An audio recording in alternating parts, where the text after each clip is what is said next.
So let's start with some questions. I find it really interesting that you dug up some very old material for this movie that you shot back then when you were a teenager. So the question is, did you plan on doing a documentary when you were in that age, or what was your intention back then? Yeah, I think at that age, when I was 17 in high school, I saw an opportunity. I had an impulse. Because I realized Shira is going to do this surgery on her face. And there's going to be a before and after. She's going to be a different person.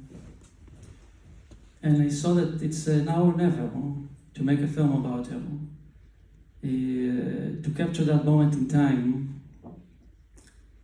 And then I just stole this. I was studying film in high school. I took some classes. So I took the camera from that high school, sort of without asking.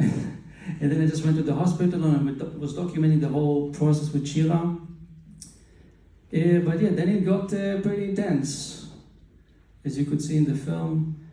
And I stopped filming and I felt that it's not a film yet. That there's material, there's a story, but it's not a complete story. Something is missing. And then in 2023, suddenly it dawned on me that maybe now is the time to take this material, revisit it, and finish this film 15 years later after I started it. Yeah. Do you remember what did you dig out this material again? What was it? Why at this point in your life? Good question. Yeah, I just had an intuition. It just felt right. It felt like the distance that I have now from Israel and from Shira and from the life I had back then. Now I have some sort of a different perspective and a little bit of I'm more detached from it, so I can go and revisit it and be, and not really look at it completely from the inside. To be able to be both inside the story, but also be a filmmaker that can finish it and make it something that's not just really particular about this story, but something that might be much larger for people to see. So this is also an essay film, and you also told me that this is one of your favorite genres. You use it often for your films. So why do you choose this style of filmmaking, and what advantages do you see in this? Okay. Well, for those who don't know, essay film is a subgenre of documentary, where the way I would interpret it is that it's a form of documentary that doesn't aim to be objective, but subjective. It doesn't pretend that there's one truth out there, but that the truth is something that comes from within. The subjectivity itself is the story. The interpretation is so-called the reality. So with this film in particular, it felt almost inevitable. It would be phony to try to tell this story from a documentary perspective that tries to be objective, and then it would have been a film about like Williams syndrome, and Shira is a representative of this syndrome, and to be like a medical kind of like documentary, which is boring as hell. So I felt like, no, this is an intimate opportunity. Shira is my sister. We have a connection. We have a history together. And I can tell it from a perspective of a brother, of somebody with this syndrome, which is something that is rare. It's a pretty rare position to be in, to be able to see the world as a brother of somebody that has Williams syndrome, and also somebody that didn't know she had it until I was already 9 or 10. So I grew up with her, seeing her as my older sister. She's 10 years older than me. So I just saw her as Shira. She's just a person. But only later I realized that she's a very particular person as well. Yeah.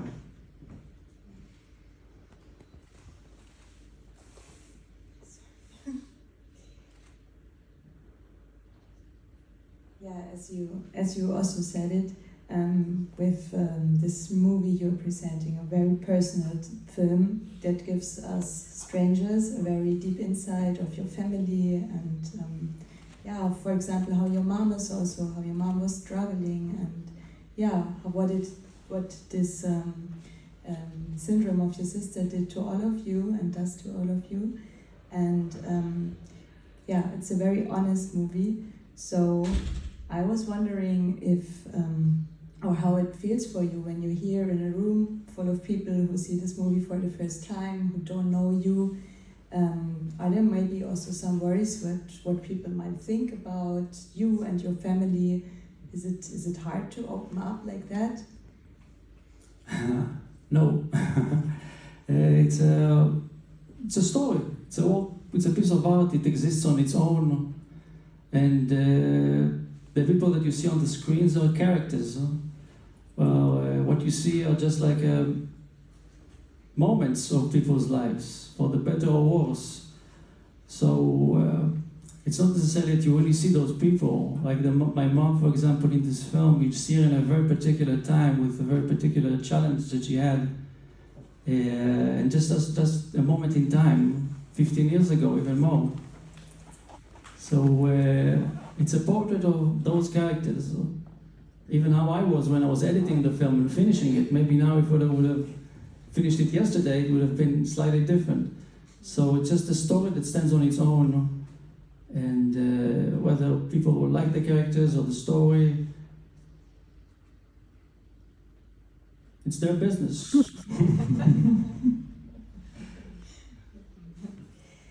And yeah, you said, or you wrote it also, that with this movie you ask yourself the difficult and uncomfortable question, what it means to film someone that you love. So how was it to film someone that you love? Yeah, that's a challenge. It's a challenge because it's so intimate. Unlike more conventional filmmaking, you're very close to the subject, and yeah, you have emotions about the subject matter. It's personal. So I would say it's harder than yeah, making this film was harder than making an average film, because I was knees deep in the muds of the story. But yeah, it's good to film a person that you love. So that's your advice: film a person that you love.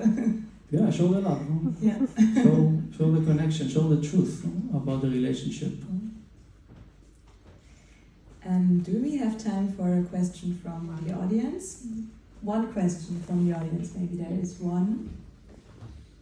Yes, Lina? Hey, first of all, I can say that I have only one negative reflection from this film. It's very surprising. I sincerely think that your sister is super beautiful, and the only sad thing about the whole story is that there's probably not enough people around her who can appreciate her type. And let's say in my bulb, and I cope with the fashion industry, she would have been a model. Like, I mean, yeah, there is a thing about orthodonty. I also undergone those changes, and trust me, that can change. I mean, a smile means everything in the world, but that could be it. And the entire type is fantastic. And I think that the issue is more about people's perception, and this is what should be changed. And the question is the situation in that aspect in Israel different from, let's say, the general European tendency? Are there more precise standards? Like, why exactly did your sister face such reactions that she shared, that people stared at her, etc., which is very sad. Thank you. Well, thank you for your question. Well, people are people. I think everywhere. Even if you would have grown up in Germany, I don't think it would have been much different. People experience bullying everywhere around the world. And yeah, she had the challenge because she went to a regular school. My mother made that decision. Back in the 80s, my mom was pretty much a pioneer, where she took her and she sort of like forced the schools to take her home. So yeah, she wasn't in a bubble. Like, it would have been different if she was in a bubble with other people with syndromes and such.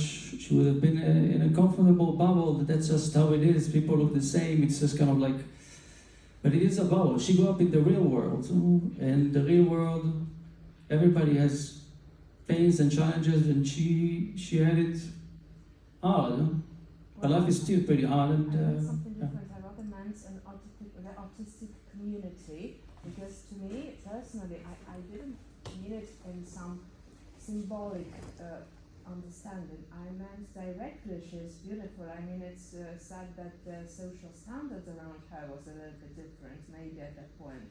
So it would just be super nice if she could meet people who could appreciate her, not as a person with disabilities, but just directly as a beautiful woman.